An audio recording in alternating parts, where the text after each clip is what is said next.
distinguished guest, Chaplain Key. Let us all pause and bow our heads and close our eyes for a word of prayer.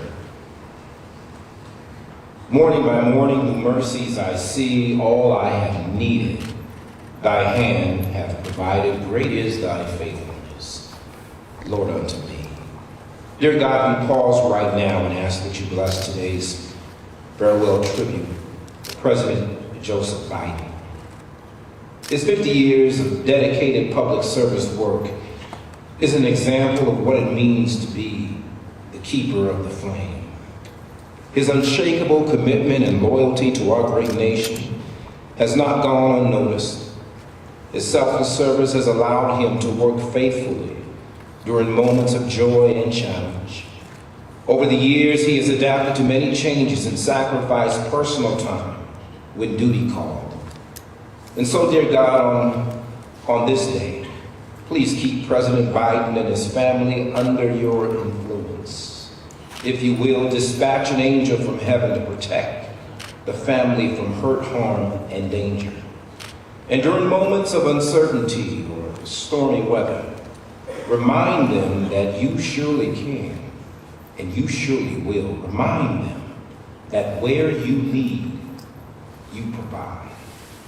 And finally, dear God, compel all of us here today to be thankful for what has been and grateful for what has yet to be.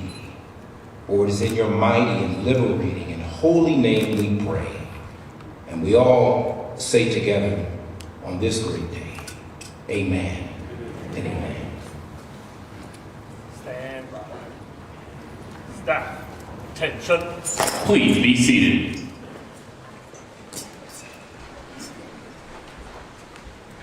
Honor, what it goes. Attention. Colors. Right shoulder. Arm.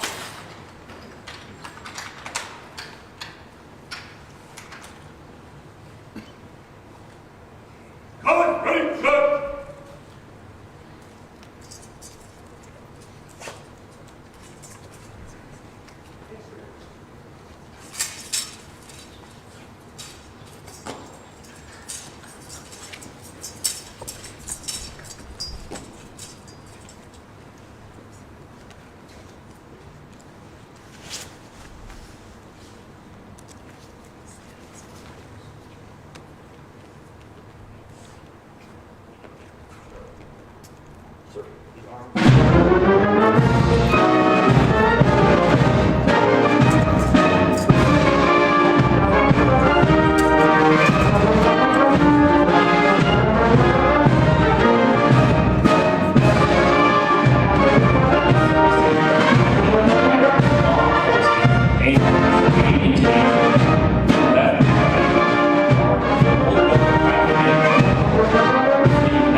Pose the staff. Staff. Right.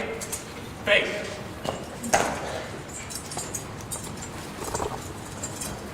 Distinguished guests, please stand for the advancing of the colors and remain standing for the playing of the national anthem.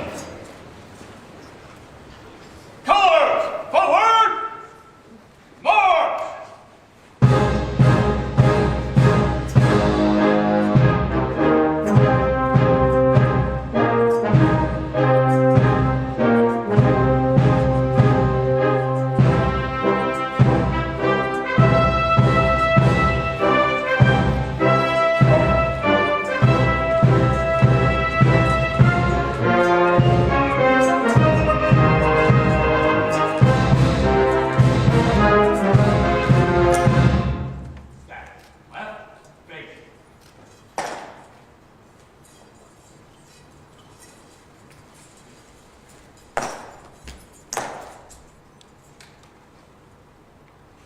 Sir, colors are present.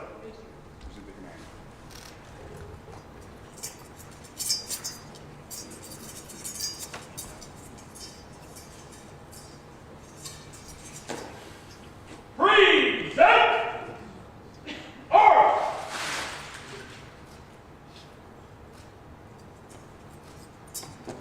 Detachment! Present! Arms!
Please be seated. Detachment! Order! Arms!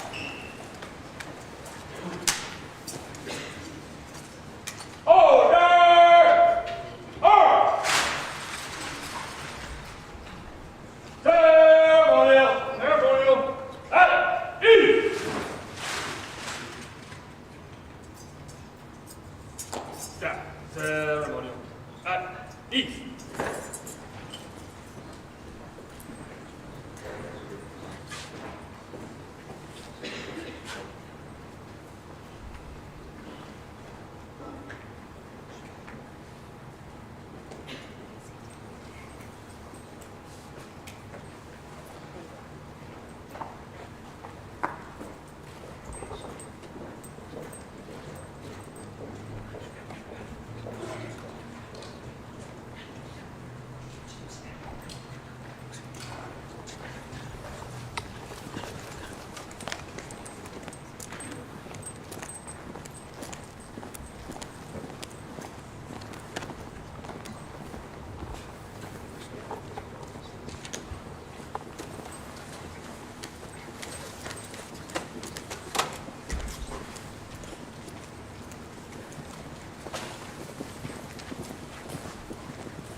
The Distinguished Public Service Medal is being awarded to Joseph R. Biden Jr. President Joseph R. Biden Jr. is recognized for distinguished public service as the 46th President of the United States from January 2021 to January 2025. In the face of unparalleled national security challenges, American global leadership under President Biden left both the United States and the Department of Defense far stronger and far better postured for the challenges of the 21st century. His leadership ensured a strategic focus on competing with the People's Republic of China, achieved through consistent investment and history progress with allies and partners in the region. Notably, President Biden's leadership delivered the landmark Australia, United Kingdom, and United States Trilateral Security Partnership, a generational opportunity to enhance deterrence and ensure a free and open Indo-Pacific region. His leadership galvanized the North Atlantic Treaty Organization and helped marshal support for Ukraine's defense against Russia's unprovoked invasion, including the provision of tens of billions in critical security assistance. President Biden's leadership also ensured America's ironclad support for Israel's self-defense following the horrific attacks of October 7, 2023. He showed a profound and personal commitment to the Department of Defense and a deep respect and concern for our troops and their families, which resulted in and enabled critical efforts to take care of America's military community. As Commander-in-Chief, President Biden believed in and invested in the United States military, securing historic funding for the Department of Defense to ensure that the United States will have the capabilities that it needs to defend itself and lead far into the future. His extraordinary leadership left America safer and will ensure that the United States military remains the strongest fighting force on earth. The distinctive accomplishments of President Biden reflect great credit upon himself, the Department of Defense, and the United States of America.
The Distinguished Public Service Medal is being awarded to Dr. Jill Biden.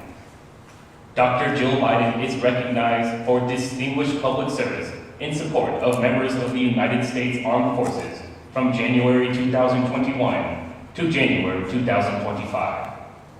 As the First Lady of the United States of America, Dr. Biden brought a lifetime of personal experience, determination, and selfless service to institutionalize a range of key programs and policies benefiting service members, veterans, families, caregivers, and survivors. Building upon her previous work as Second Lady, she launched the second phase of Joining Forces in 2021, a White House initiative to support military and veteran families, caregivers, and survivors. Through Joining Forces, Dr. Biden led policy efforts focused on supporting military family employment and entrepreneurship, military child education, and military family health and well-being. This was accomplished through interagency collaboration, working directly with service members, veterans, and family members, and linking arms with the nonprofit community. She strengthened the economic security of our military families to include enabling military spouses who are federal employees teleworking overseas access to safer and more secure working and living environments. With personal expertise and passion, Dr. Biden supported the academic achievement of military children by enhancing awareness of the unique needs of military children, specifically military children with disabilities and their families. She also called urgent attention to critical quality of life issues and worked with non-governmental organizations to ensure that all service members, veterans, and their families have the tools they need to succeed. Through joining forces, Dr. Biden inspired, educated, and sparked action from all sectors of society to ensure service members, veterans, and their families have the support they have earned and deserve. The distinctive accomplishments of Dr. Biden reflect great credit upon herself, the Department of Defense, and the United States of America.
Attention.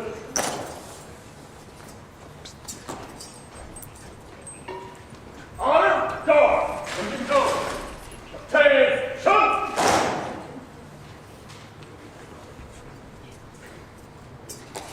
Distinguished guests, please stand for the posting of the colors.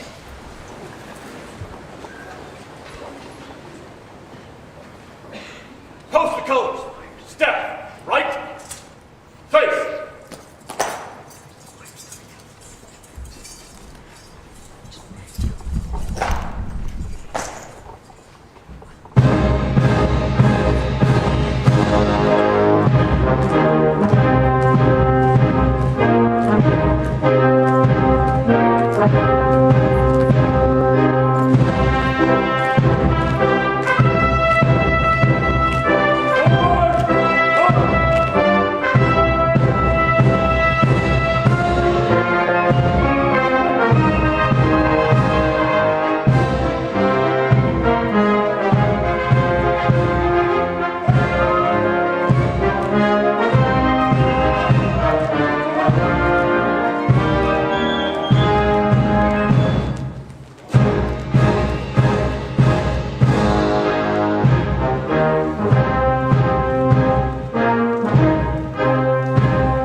Please be seated.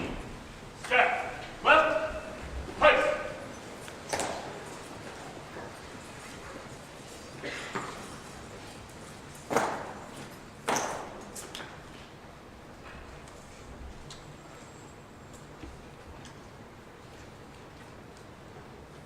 Forward. Ready. Cut. Ceremonial. At ease. Forward. Stand. Ease. Step. Ceremonial. At ease.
Distinguished guests, General Brown.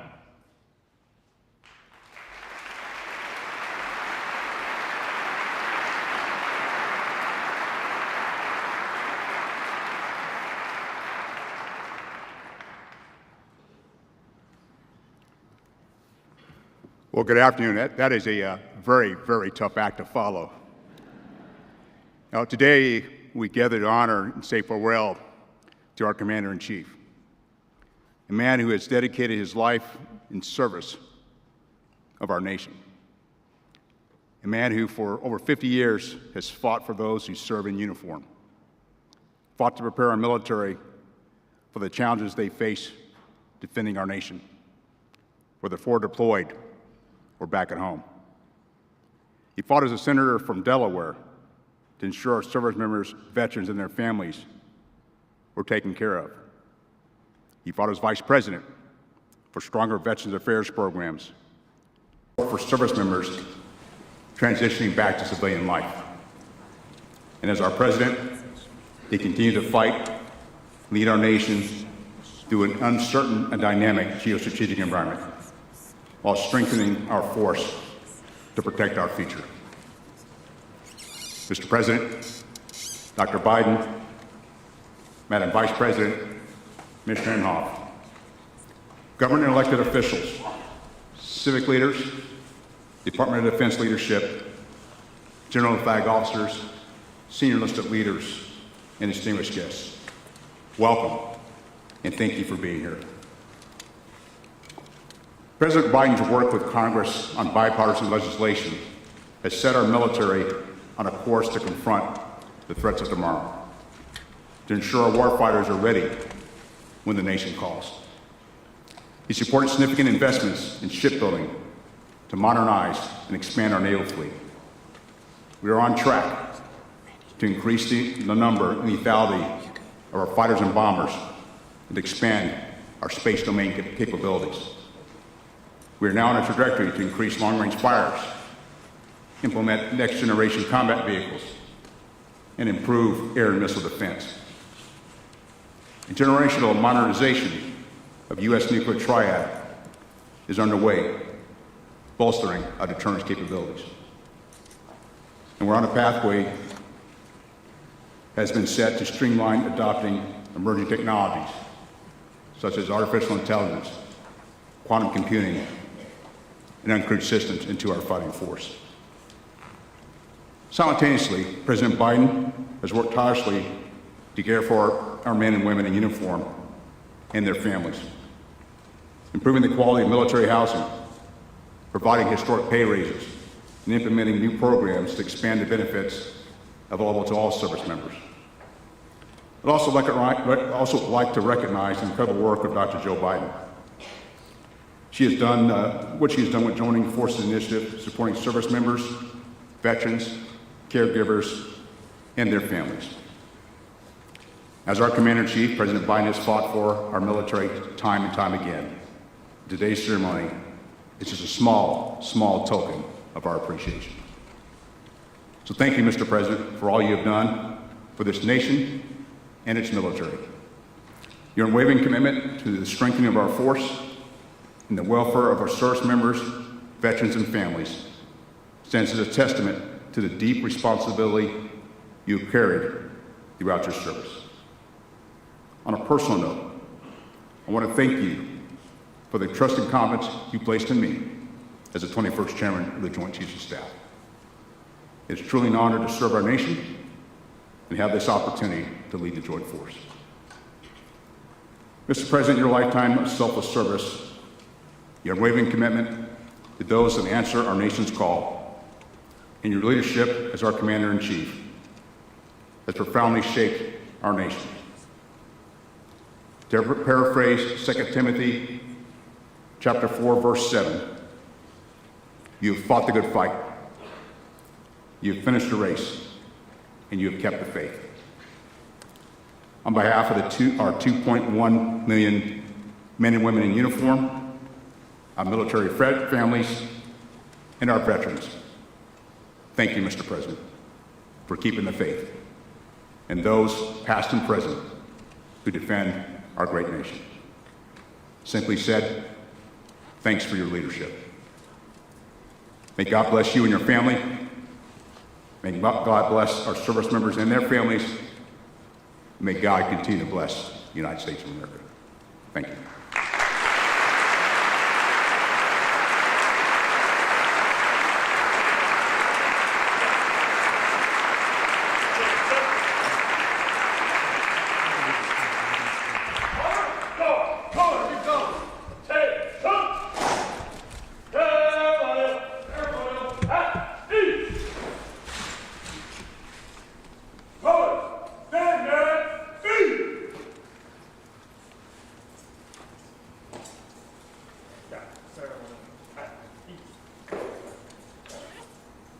Distinguished guests, Secretary Austin.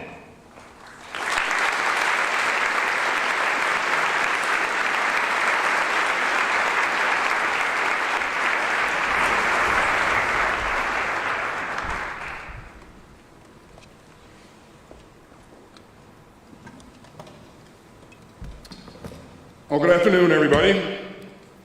Mr. President, Dr. Biden, Madam Vice President, Mr. Imhoff, Department of Defense leadership, distinguished guests, ladies and gentlemen.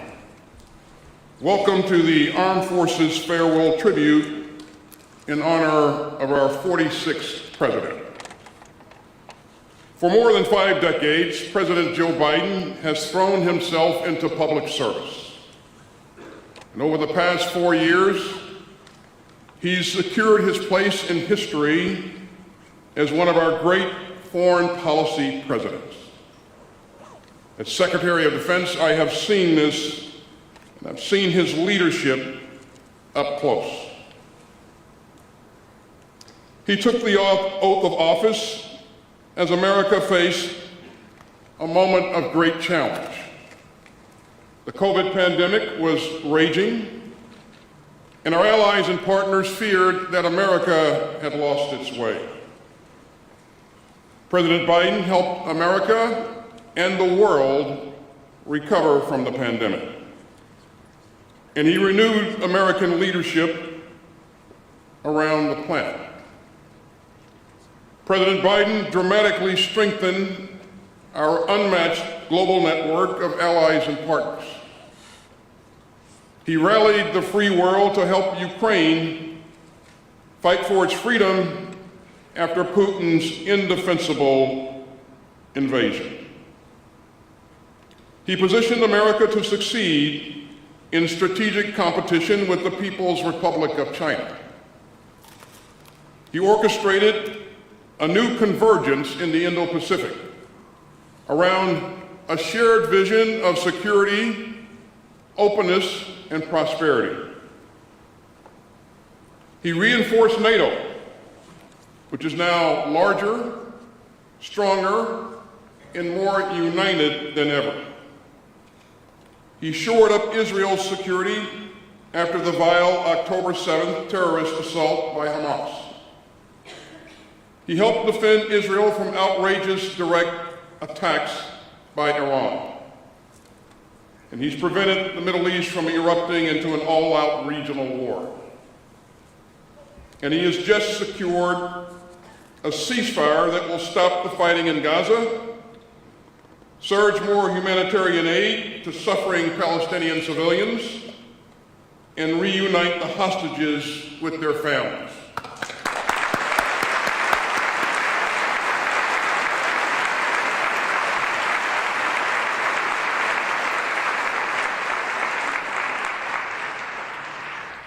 In Afghanistan, he ended America's longest war, one that spanned 4 presidents, and he refused to hand it over to one more. And he has always understood that the power of our example counts for more than the example of our power. President Biden showed the world the strength and the resolve that only a democracy can muster. Now, as I said, his leadership is rooted in his decades of expertise. President Biden processes policy at graduate levels. And I learned quickly that whenever I went over to the White House, I needed to be prepared to dive deep on key issues, because inevitably, the president will send a question your way. And he'll ask something that takes it to the next level. He insists on hearing a range of views, and he's not afraid of making the big decisions.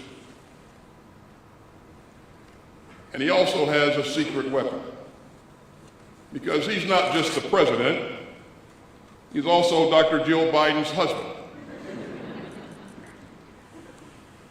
America knows Dr. Biden as a great educator and a role model. But at the Department of Defense, we also know that she's a proud daughter of a World War II veteran. And she's a long-time champion of our military families and veterans. Dr. Biden, we are deeply, deeply grateful for your continued leadership of joining forces. Your work increased employment opportunities for military spouses.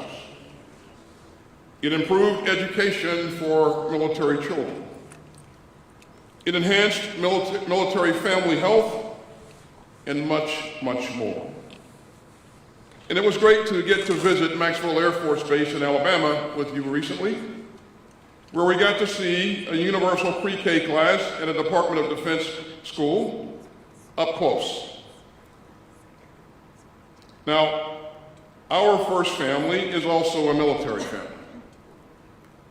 President Biden and Dr. Biden know firsthand what our military families carry, both the worry and the pride. And you can see it in their fierce love for our troops. And I've seen it over and over again. I've been there, Mr. President, when you've reached out to grieving families. I've seen you focus your entire being on a service member, a military spouse, or a military child. And by the way, nobody is going to stop Joe Biden from wading into a crowd of troops. He loves to grab a service member's cell phone and call a stunned loved one. And of course, everyone gets a selfie. Mr. President, that's just who you are. You pushed hard to make life easier for our troops and their families.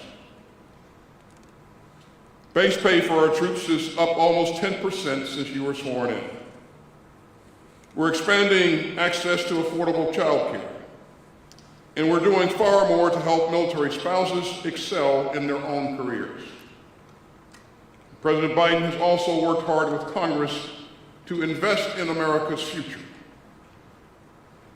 The department's budget last year was $100 billion more than in his first year.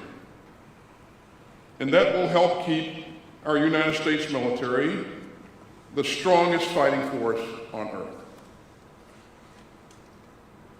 Now, President Biden always ends his speeches the same way, with the same 5 words. He always says, "May God protect our troops." And he means every word, every time. Mr. President, it has been an honor to serve with you. And I hope that future presidents and secretaries of defense will enjoy similar relationships of trust, candor, and friendship. Our entire department stands together today. We salute your service to the republic that we defend. And we are deeply, deeply grateful for your love of our troops. Thank you, Mr. President and Dr. Biden. May God bless you and your family, and may God continue to bless the United States of America.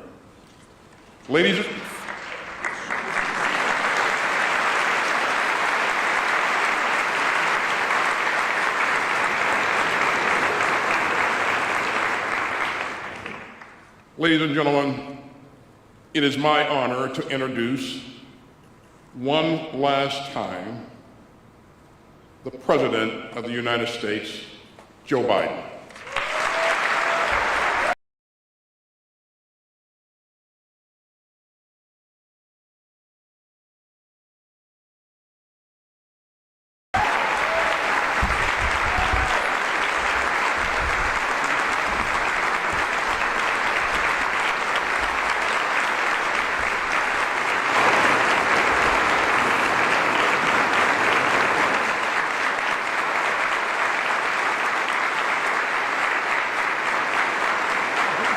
Thank you.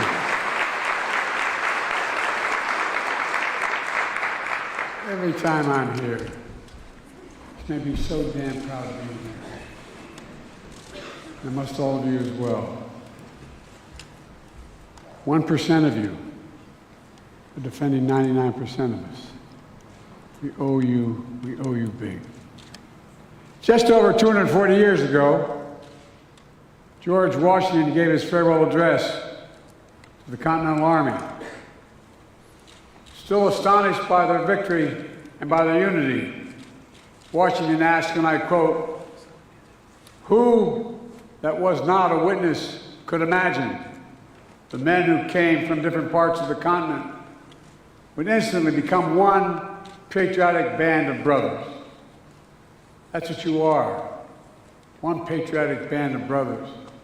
Vice President Harris, Jill, Doug, Secretary Austin, Secretary Brown, two of the best decisions ever made in my career, by my dad. Service secretaries,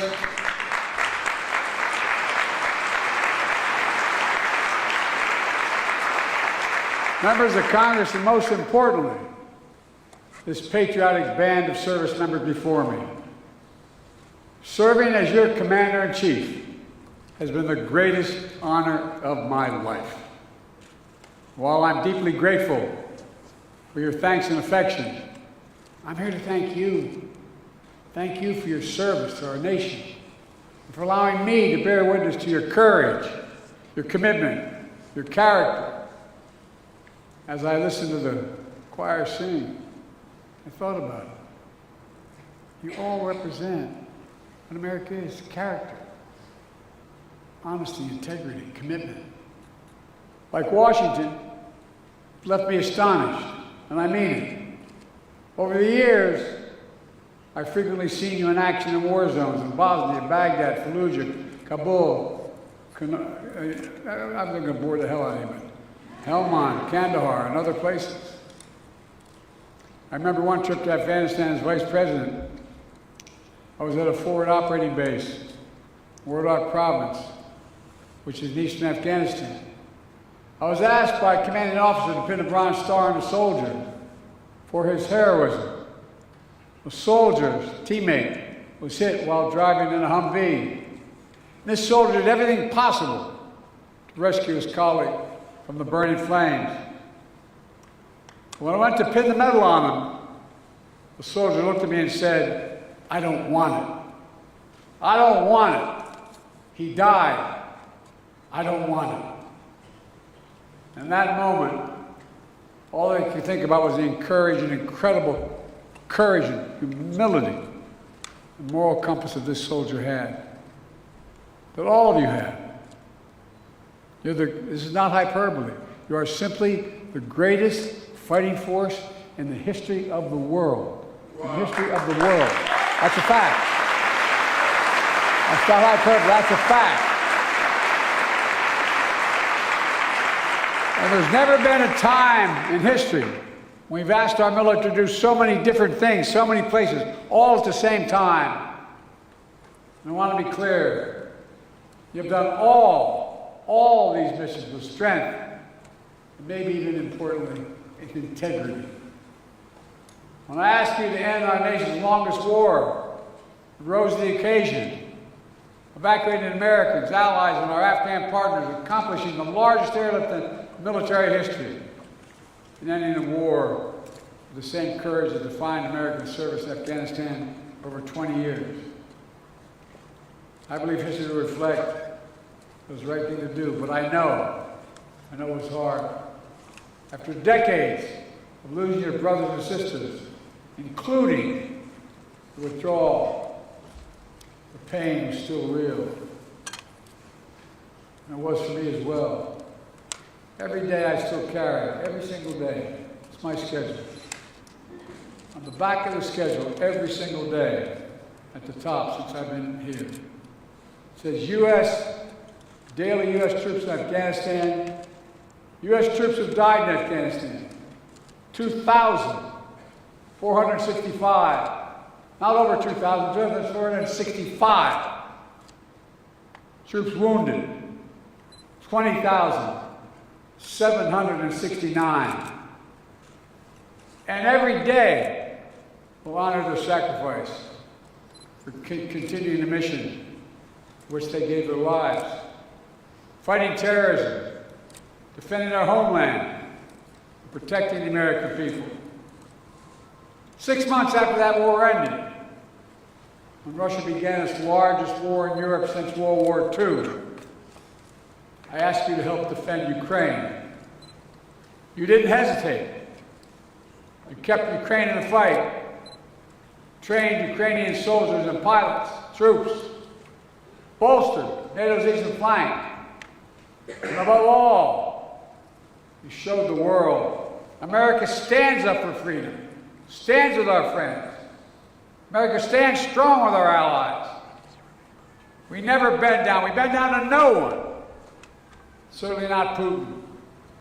And now, nearly 3 years later, Putin has failed to take Kyiv, failed to make large territorial gains, and failed to break NATO. As a matter of fact, when I spoke to him on the phone, he talked about he wanted us to be the Finland of Europe.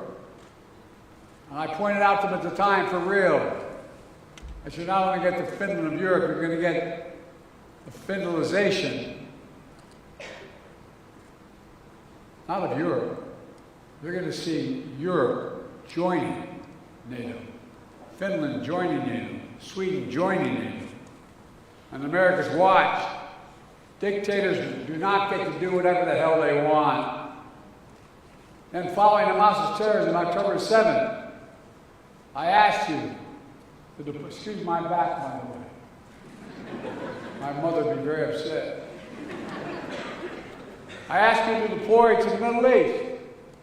Again, you stepped up, pulling long nights and long deployments to weaken Hamas, to defend Israel against unprecedented attacks on Iran.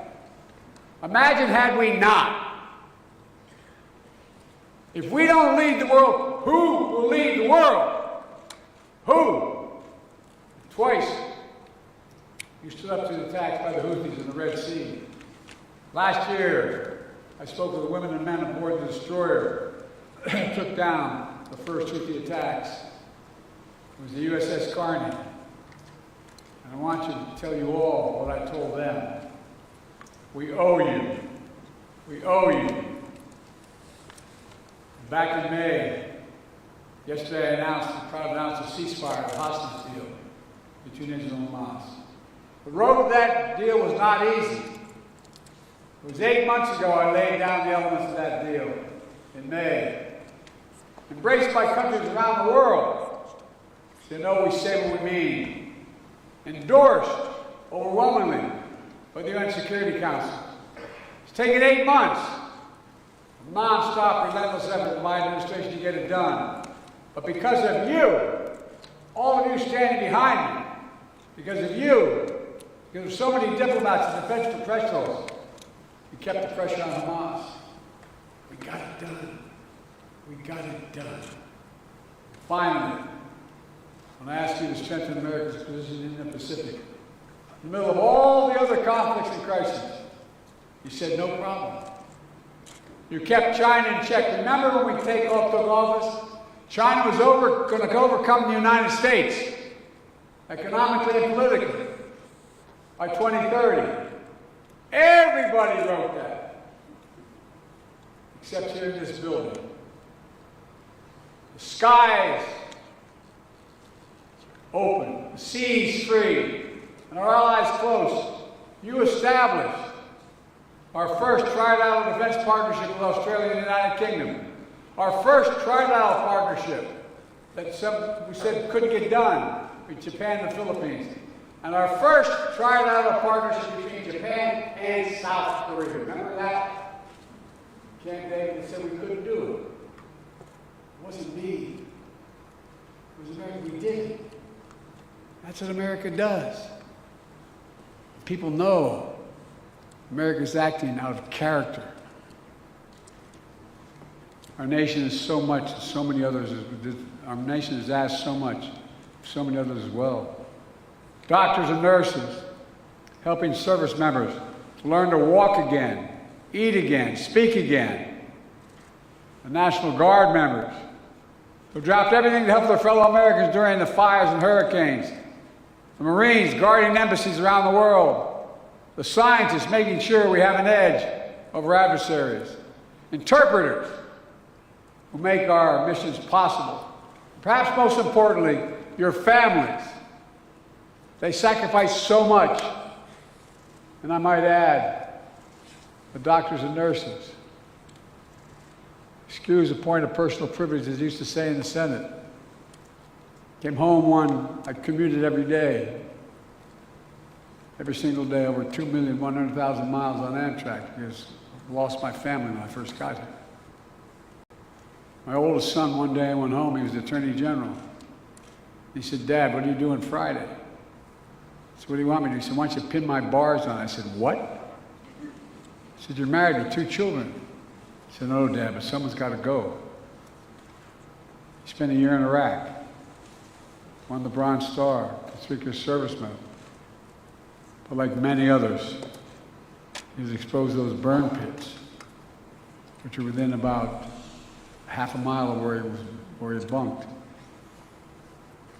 Has stage 4 glioblastoma like so many other of our folks. And I watched the nurses and the doctors who took care of him for so long. And by the way, I want to take a moment to speak to all military spouses, kids, and parents here today. Most Americans never see the sacrifices that you make every single day. They'll never see all those holidays and birthdays with an empty seat at the dinner table because mom or dad was deployed. They'll never see all the moves you had to make to new states, to new schools, to new jobs. But I see it, and Jill saw it.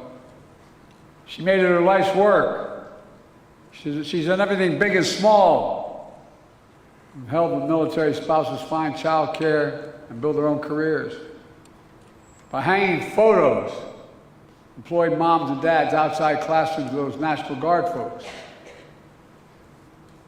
Because on every holiday, every time there's something going on, their moms or dads weren't there, but no one ever mentioned it. She started getting in every classroom in America to put a picture of an employed mom or dad outside the classroom. Even this morning, she held an event for joining forces, a historic White House initiative to support military and veterans' families. Because as a poet John Milton wrote, they also serve who only stand and wait. They also serve who only stand and wait. So for the last time as Commander-in-Chief, I want to say thank you, thank you, thank you to all the families. We owe you. I've long said as a nation, we have many obligations. But I said we only have one truly sacred obligation. That's to prepare those we send into harm's way and care for them and their families when they come home and when they don't. Over the last 4 years, Kamala and I have worked to make good that obligation. We passed more than 40 bipartisan laws to support you, including something that I felt so strongly about, the passage of the PACT Act. We drafted that law and we passed it. Now it's already helped over 1 million service members and their survivors, their children, their access, everything from college to health care. These people were exposed to toxins. In my generation to Agent Orange, my son's generation to burn pits.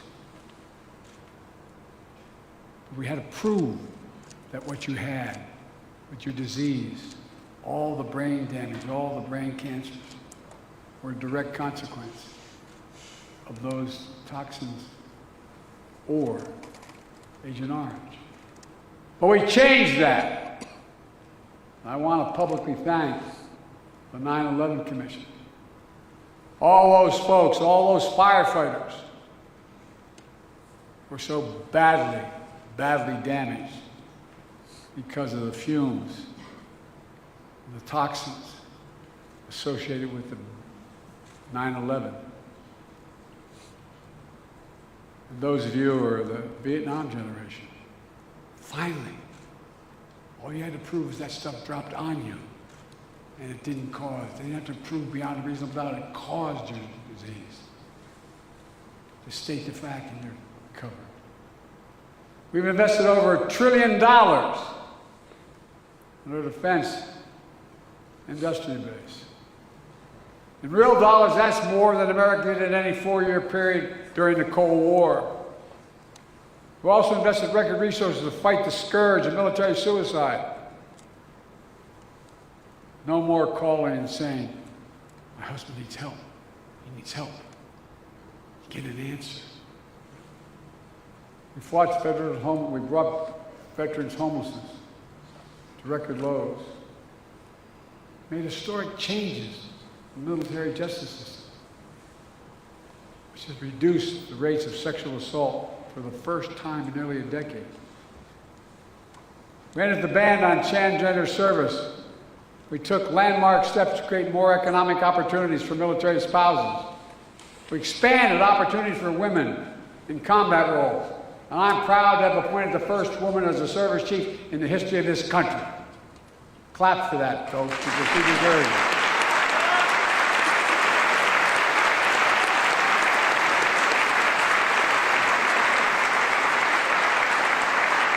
I don't know about the rest of you guys, but the women in my family are a hell of a lot smarter than the men in my family. Look, if there's one thing I hope to take away from today, it's this.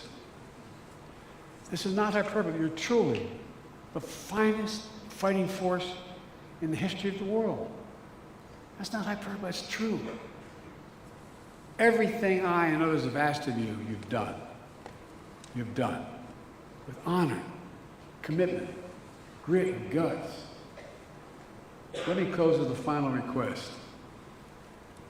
I say it not as your president or commander-in-chief, I say it as a man who spent 50 years of his life serving his country in a different way. Remember your oath. My son, Major Bo Biden, used to call it home base. That's a set of principles of values that give you light in darkness, that guide you. It's true to the military, it's the best weapons, the best training in the world. We have the most cutting-edge ships, planes, and subs. We have the smartest, most well-trained force on earth. That's all critical. But that alone is not what makes us strong. This is not what brought Washington, this band of brothers together all those years ago.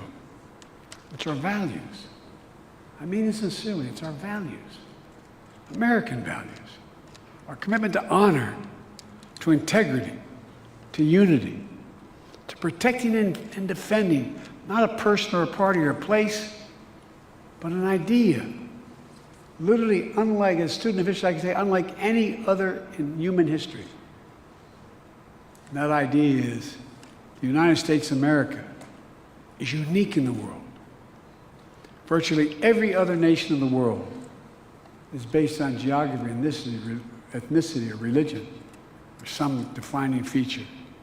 We're the only nation in the world, only nation in history built on an idea that we're all created equal. We know the words by heart. We're endowed by our Creator with certain inalienable rights. Among them, life, liberty, the pursuit of happiness, That's the idea that generations of service members have fought for. An idea you have sworn an oath to defend. As a nation, we've never fully lived up to that idea, but we've never, ever, ever walked away from it. Our country is counting on you to ensure that that will always be true. As I said when I began, 1% of you defend 99% of the people across this nation. That's why you all deserve a special place in our hearts and in God's heart. May God bless you all, and may God protect our troops. Thank you, thank you, thank you.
Audio stays back here. Okay.